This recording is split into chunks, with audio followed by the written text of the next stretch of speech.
Please don't forget to like and subscribe and do hit the bell icon.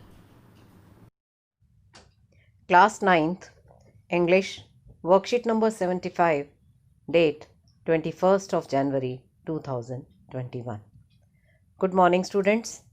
First of all, write your name here, then your class teacher's name here. Today, we will do integrated writing practice. Writing practice 1, diary writing, 100 to 120 words. Government has announced to begin COVID-19 vaccination in January and has prepared a list of people who will be vaccinated first. Government ने announce किया कि कोविड-19 vaccination जो है वो जनवरी में start होगा और इसके लिए उन्होंने लोगों की एक लिस्ट बनाई. You heard some of your neighbors worried about its price or when they would get vaccinated. आपने अपने पड़ोसियों से सुना होगा कि वो बड़े वरीड हैं, चिंतित हैं कि इस वैक्सीनेशन का प्राइस क्या होगा और ये किन किन को पहले वैक्सीनेट किया जाएगा. Right a diary entry expressing your own concerns and doubts about covid vaccination. आपको एक डायरी एंट्री करनी है जिसमें आपको बताना है, आपका कंसर्न एक्सप्रेस करना है और अपने डाउट्स जो हैं वो बताने हैं कोविड-19 वैक्सीनेशन के बारे में. सबसे पहले हम डेट लिखेंगे जनवरी 21, 2021, Thursday 10 AM. Dear Diary, I am feeling very glad to tell you that after a long struggle and hard work, India has successfully developed the COVID-19 vaccine. मुझे बहुत खुशी हो रही है और बहुत प्राउड फील हो रहा है कि हमारी इंडिया में बहुत ज़्यादा हार्ड वर्क करने के बाद और बहुत स्ट्रगल करने के बाद, संघर्ष करने के बाद हमने डेवलप कर लिया है कोविड-19 का वैक्सीन, टीका. This pandemic has stop the life of the whole world.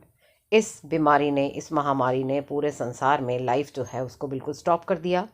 As the Indian government announce to begin the vaccination drive from January itself, it is a moment of relief as well as proud for every Indian. जैसा ही Indian government ने announce किया कि जनवरी में हम टीकाकरण शुरू करेंगे, तो ये हम सब लोगों के लिए बहुत ही प्राउड का विषय है.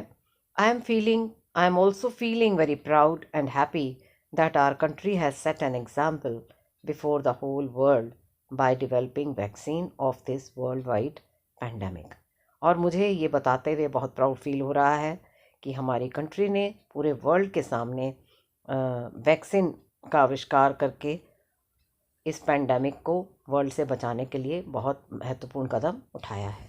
The whole nation is excited. पूरा देश जो है वो एक्साइटेड है to hear the news about the beginning of vaccination, कि कब ये वैक्सीनेशन शुरू होगा. But there are still some doubts among people regarding this vaccination. लेकिन लोगों के मन में अभी भी कुछ डाउट्स हैं इस वैक्सीनेशन के बारे में. Like when they would be vaccinated, कि उन्हें वैक्सीनेटेड कब किया जाएगा, कब वैक्सीनेट किया जाएगा. What would be the cost of the vaccine, इस टीके की कॉस्ट क्या होगी. what precautions they have to take after vaccination, और इस टीके के लगने के बाद उन्हें क्या क्या प्रिकॉशंस लेनी होगी. whether there would be any side effects of the vaccine, क्या वैक्सीन के कोई साइड इफ़ेक्ट्स भी हैं, etc. I hope that we all get answers of all such questions soon. मुझे पूरी उम्मीद है कि इन सभी प्रश्नों के उत्तर हमें जल्दी ही मिल जाएंगे. Our government has decided to vaccinate the nation in phases by starting from people who need it the most, like healthcare workers and first responders, to people who are terminally ill and so on. ये vaccination जो है बहुत जल्दी start हो जाएगा. सबसे पहले health care workers को लगेगा, उसके बाद जो फर्स्ट रिस्पॉन्डर्स हैं, जैसे हमारे फायर वर्कर्स होते हैं, राइट, इस तरह के जो लोग होते हैं उन्हें फर्स्ट रिस्पॉन्डर्स कहा जाता है. और ऐसे लोग जो बहुत बीमार हैं उनके लिए, जो टर्मिनली इल हैं. I hope we will overcome this pandemic with this planned vaccination drive. और मुझे पूरी उम्मीद है कि हम इस वैक्सीनेशन ड्राइव में, इस टीकाकरण की जो हमारा जो शुरू होगा अभियान, उसमें हम पूरी तरह सफल होंगे. और नीचे आपका नाम आएगा, जैसे मैंने इसमें नाम लिखा Rishi. Next question, practice writing practice 2 story. जैसा कि आप पिक्चर में देख रहे हैं, let us look at the picture given below and write a story based on what you see. कि आपने क्या देखा उसके हिसाब से आप स्टोरी लिखेंगे। You can include your own characters but the setting and plot has to be based on the main character shown in the picture. आप अपना एक प्लॉट बना सकते हैं स्टोरी लिखने के लिए, लेकिन आपको कैरेक्टर जो मेन कैरेक्टर है वो जो इस पिक्चर में बताया गया उसी को रखना है। The theme could be around the characters life और the products are something that may have happened here. तो जो यहाँ अब हमें दिख रहा है कि ये एक लेडी है जो दिए और मिट्टी का जो बर्तन या मिट्टी का जो सामान होता है जो दिवाली के वक्त हम यूज़ करते हैं वो सब बेच रही हैं, और उसके आसपास ख़रीदने वाला कोई दिखाई नहीं दे रहा। तो चलिए हम स्टार्ट करते हैं। सबसे पहले मैंने इस स्टोरी को टाइटल दिया है माई बेस्ट दिवाली।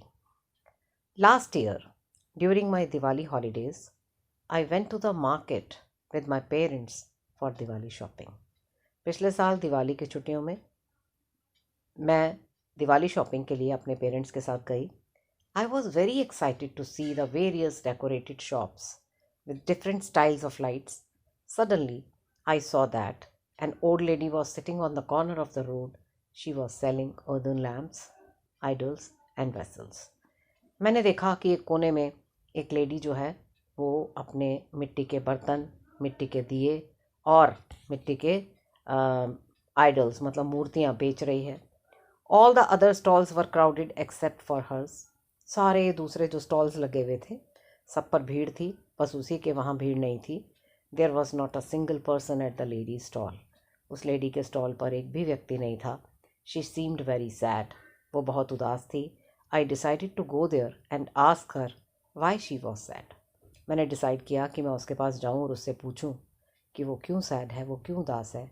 ऐसा ही आस्क्ड हर, जैसा ही मैंने उससे पूछा, tears started flowing down her eyes. उसकी आंखों से आंसू बहने लगे। She told me that she had been sitting there since morning and had not sold even a single article. उसने मुझे कहा कि वो वहाँ सुबह से बैठी थी और उसका एक भी आर्टिकल नहीं बिका था। She was the breadwinner for her family. वो अपनी फैमिली की अकेला ऐसा व्यक्ति थी जिसे पैसा कमाना था अपनी जीविका चलाने के लिए, अपना घर चलाने के लिए। Her son had fallen ill and she had nothing to feed him. उसका बेटा बीमार था और उसके पास उसे खिलाने के लिए भी कुछ नहीं था। So she came to sell these earthen items to earn some money for the food. इसलिए वो सब मिट्टी का सामान बेचने वहाँ आई थी ताकि वो खाना खाने के लिए पैसे कमा सके। But no one was interested in buying from her as nobody bought these things any more. लेकिन कोई भी व्यक्ति इंटरेस्टेड नहीं था उससे वो सब खरीदने के लिए, क्योंकि कोई भी वहाँ पर नहीं आ रहा था। Most of them like to buy lights as they could be reused in later years and are considered modern. सब लोग लाइट्स खरीद रहे थे क्योंकि वो अगले साल फिर उनका यूज़ कर सकते थे और उसके पास कोई भी खरीदने को नहीं आ रहा था। I asked her not to cry. मैंने उससे कहा रो मत। Then I asked my parents to buy earthen lamps for our home. फिर मैंने अपने पेरेंट्स से कहा कि चलिए हम मिट्टी के दिए लेते हैं अपने घर के लिए। My mother appreciated my decision and asked her friends and our neighbors to buy earthen items from this lady. मेरी मदर ने बहुत अप्रिशिएट किया मेरे डिसीजन को, बहुत प्रशंसा की और साथ ही अपने फ्रेंड्स और हमारे जो नेबर्स थे उन सबको कहा कि वो इस लेडी से सामान खरीदें। With my mother's encouragement, all our family, friends and neighbors gathered around that lady's stall and all her articles were sold by the night. मेरी माँ के एनकरेजमेंट पर, उत्साह पर जो लोग थे वो प्रोत्साहित होकर फैमिली, फ्रेंड्स और नेबर्स जो थे, हमारे जो पड़ोसी थे, वो सब वहाँ आए उस लेडी के स्टॉल पर और उन्होंने वहाँ से सारे आर्टिकल्स खरीदे। रात तक उसकी जो शॉप थी सब कुछ बिक गया उसका। It was indeed the best Diwali. सच में वो सबसे बढ़िया दिवाली थी। तो ये थी हमारी राइटिंग स्किल पर जो हमारी आज की वर्कशीट थी। अब आपके लिए एक कैब मैसेज है। Wash your hands with soap and water regularly. अपने हाथ साबुन और पानी से धोते रहिए। I hope you enjoyed the session. Thank you. Have a great day.